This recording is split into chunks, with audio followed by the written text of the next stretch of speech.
Senhoras e senhores, infelizmente estamos chegando ao final de mais uma sessão solene de colação de grau.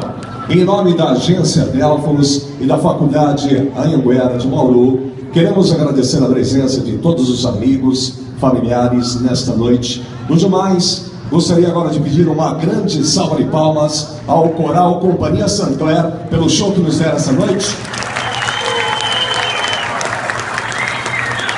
Queria dizer aos formandos que logo após o encerramento oficial dessa sessão solene, aproveite para você levar o seu ente querido até os pontos de fotos da Agência Delfos para tirar uma foto de recordação desse grande momento da sua vida com os nossos fotógrafos profissionais da Agência Delfos.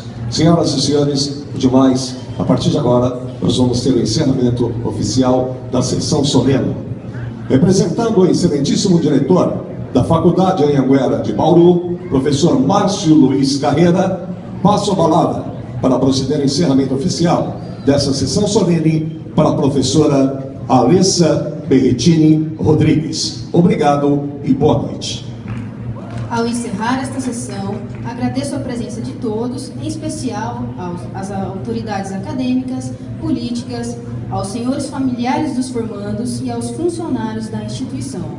Neste momento, declaro encerrada a sessão solene de colação de grau dos cursos de Administração, Ciências Contábeis, Direito, Educação Física, Pedagogia, Tecnologia e Gestão da Tecnologia da Informação dos formandos 2014 da Faculdade Anhanguera de Bauru. Boa noite. Aí, formandos, a festa de vocês agora!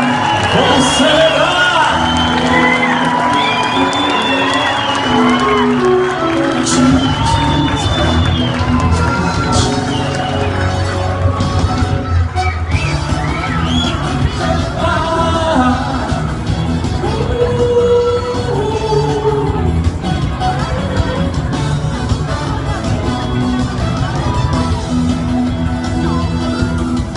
Dança como se ninguém tivesse de novo. Dança que bem alto embaixo do chuveiro. Se olhe no espelho e se ache legal.